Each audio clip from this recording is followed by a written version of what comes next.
नमस्ते दोस्तों, आपका स्वागत है दिलचस्प कहानी कार्टून चैनल पर। तो चलिए इस कहानी की शुरुआत करते हैं। पिछले भाग में आपने देखा कि महारानी त्रिवेदी और महाराज चंद्रशेखर सिंह को संतान की प्राप्ति नहीं हो रही थी। इस कारण महारानी त्रिवेदी ने यह निश्चय किया कि महाराज चंद्रशेखर सिंह का दूसरा विवाह किया जाए ताकि राजवंश की वंशवृद्धि सुनिश्चित हो सके। परंतु यह विचार उनके मन में चिंता का कारण बना हुआ था। महारानी त्रिवेदी इस विषय पर बहुत सोच विचार करती हैं। अंततः वह यह निर्णय लेती हैं कि अब इस बात को चंद्रशेखर सिंह से कह देना चाहिए। अगले दिन सुबह महारानी त्रिवेदी अपनी दासी के साथ दुर्गा माता के मंदिर जाती हैं। वहाँ वे देवी से प्रार्थना करती हैं कि चंद्रशेखर सिंह उनकी बात को समझें और स्वीकार करें। देवी के चरणों में मन की शंका और भय उतारकर वे साहस जुटाकर चंद्रशेखर सिंह से मिलने उनके कक्ष की ओर प्रस्थान करती हैं। कक्ष में पहुंचकर वे शांत और दृढ़ स्वर में चंद्रशेखर सिंह से वह बात कहती हैं। राजन, आप भली भांति जानते हैं कि हमारे विवाह को कई वर्ष बीत चुके हैं, परंतु अभी तक हमें संतान की प्राप्ति नहीं हुई है। यह नहीं कहा जा सकता कि हमने प्रयास नहीं किए। हमने व्रत उपवास किए, देश के प्रसिद्ध से प्रसिद्ध मंदिरों में माथा टेका, अनेक महापुरुषों और संतों से आशीर्वाद लिया, निस्वार्थ प्रार्थनाएं की, परंतु फिर भी संतान का सुख हमें प्राप्त नहीं हो सका। सभी प्रयासों के बावजूद जब ईश्वर की ओर से कोई संकेत नहीं मिलता, तो मन स्वाभाविक रूप से व्यथित हो उठता है।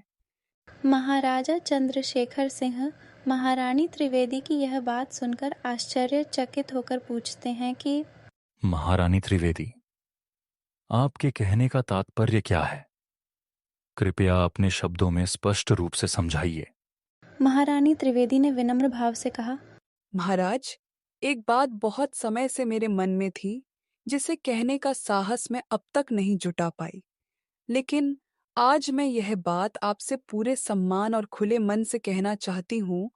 मैं आपसे यह निवेदन केवल हमारे राज्य और राज्यवंश के भविष्य की भलाई के लिए कर रही हूँ। कृपया आप दूसरा विवाह कर लें। मुझे इस निर्णय से कोई आपत्ति नहीं है, बल्कि मैं इसे पूरी तरह से अपनी सहमति और समर्थन देती हूँ। महारानी त्रिवेदी की बात सुनकर महाराज चंद्रशेखर सिंह गंभीर स्वर में कहते हैं, महारानी, मैं दूसरा विवाह नहीं कर सकता। केवल एक पुत्र की प्राप्ति के लिए मैं अपने संकल्प और आपके प्रति निष्ठा से समझौता नहीं कर सकता।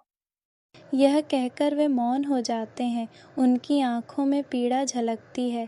फिर बिना कुछ और बोले वे वहां से चले जाते हैं। पीछे रह जाती है एक गहरी निशब्दता।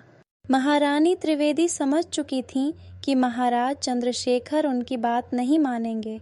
उनकी खामोशी से ही यह स्पष्ट हो गया था। इसलिए उन्होंने अपने मन की बात श्री गुरु द्रोणाचार्य से कही और उनसे विनती की कि वे महाराज को समझाएं कि राज्य और वंश की भलाई के लिए उन्हें दूसरा विवाह करना चाहिए। गुरु द्रोणाचार्य महारानी त्रिवेदी की बात से सहमत थे। इसलिए उन्होंने महाराज चंद्रशेखर सिंह को यह समझाने का निश्चय किया कि उन्हें दूसरा विवाह कर लेना चाहिए। गुरु द्रोणाचार्य महाराज चंद्रशेखर सिंह से कहते हैं कि राजन, राज्य की भलाई को ध्यान में रखते हुए आपका दूसरा विवाह करना एक आवश्यक कदम हो सकता है। एक राजा का सबसे बड़ा धर्म अपने प्रजा की सुरक्षा, स्थिरता और भविष्य को सुनिश्चित करना होता है। उत्तराधिकारी की आवश्यकता राज्य की स्थिरता और शासन व्यवस्था को बनाए रखने के लिए अत्यंत महत्वपूर्ण है। यदि वर्तमान परिस्थिति में राज्य को उत्तराधिकारी नहीं मिल रहा है, तो दूसरा विवाह राज्य हित में उचित और न्याय संगत निर्णय होगा। यह निर्णय केवल व्यक्तिगत नहीं, बल्कि समस्त प्रजा की भलाई और भविष्य से जुड़ा हुआ है। महाराज चंद्रशेखर सिंह ने आज तक कभी भी गुरु द्रोणाचार्य की बात को नहीं टाला था। यह बात महारानी त्रिवेदी भली भांति जानती थीं। अंततः महारानी त्रिवेदी और पूज्य गुरु द्रोणाचार्य की बात मानते हुए महाराज चंद्रशेखर सिंह को दूसरा विवाह करना पड़ा। महाराज चंद्रशेखर सिंह के दूसरे विवाह को भी कई वर्ष बीत चुके थे, लेकिन उन्हें संतान की प्राप्ति नहीं हो सकी। उन्होंने और उनकी दोनों रानियों ने अनेक मंदिरों में पूजा अर्चना करवाई, व्रत उपवास किए, लेकिन सभी प्रयास व्यर्थ गए। संतान की चाह में उन्होंने तीसरा विवाह भी कर लिया, परंतु दुर्भाग्यवश वहां से भी उन्हें कोई संतान सुख नहीं मिला। अब महाराज पूरी तरह से निराश हो चुके थे। उन्होंने मन ही मन स्वीकार कर लिया था कि शायद उनके भाग्य में संतान का सुख लिखा ही नहीं है। महाराजा चंद्रशेखर सिंह प्रतिदिन शिकार के लिए जंगल में जाया करते थे, परंतु कुछ देर शिकार करने के बाद वे एक पेड़ के नीचे निराश होकर बैठ जाते। उन्हें इस प्रकार निराश बैठे हुए एक ऋषि मुनि देखते हैं जो उस जंगल में निवास करते थे। ऋषि मुनि महाराज के पास जाकर पूछते हैं, बालक, आप क्यों इस तरह उदास होकर एक पेड़ के नीचे बैठे हैं? महाराजा चंद्रशेखर सिंह बड़े ही नम्र और विनम्र शब्दों में अपने मन की निराशा का कारण ऋषि मुनि को बताते हैं। वे कहते हैं कि उनके विवाह को कई वर्ष बीत चुके हैं, किंतु अब तक उन्हें संतान की प्राप्ति नहीं हुई है। यह बात उनके हृदय में पीड़ा और चिंता उत्पन्न कर रही है। महाराज की सारी बातें शांत चित्त से सुनने के पश्चात ऋषि मुनि उन्हें एक उपाय बताते हैं। वे कहते हैं कि महाराज, आपको इस जंगल के बीचों बीच जाना होगा। वहां पर आपको एक आम का बागीचा दिखाई देगा। उस बागीचे में आपको 3 जोड़ों वाला आम का एक गुच्छा मिलेगा। ध्यान रहे, आपको उस गुच्छे को अपने दाहिने हाथ से तीर चलाकर और बाएं हाथ से पकड़ना होगा। फिर उस गुच्छे के 3 आम अपनी 3 रानियों को एक एक करके खाने के लिए दे दीजिए। आपकी 3 रानियों में से कोई एक रानी निश्चित रूप से गर्भवती हो जाएगी। महाराजा चंद्रशेखर सिंह ऋषि मुनि बाबा के कहने के अनुसार जंगल के बीचों बीच जाते हैं। वहां वे एक आम का गुच्छा तोड़ते हैं जिसमें 3 जोड़ होते हैं। जंगल से राजमहल पहुंचने के बाद महाराजा चंद्रशेखर सिंह अपने साथ लाए हुए 3 आमों को बड़े ही प्रेम और स्नेह से अपनी 3 रानियों को एक एक करके खाने के लिए दे देते हैं। कुछ समय पश्चात उन 3 रानियों में से केवल एक ही रानी गर्भवती हो पाती है और वह होती है महारानी त्रिवेदी। महारानी त्रिवेदी के गर्भवती होने का समाचार सुनकर महाराज चंद्रशेखर की प्रसन्नता का ठिकाना नहीं रहा।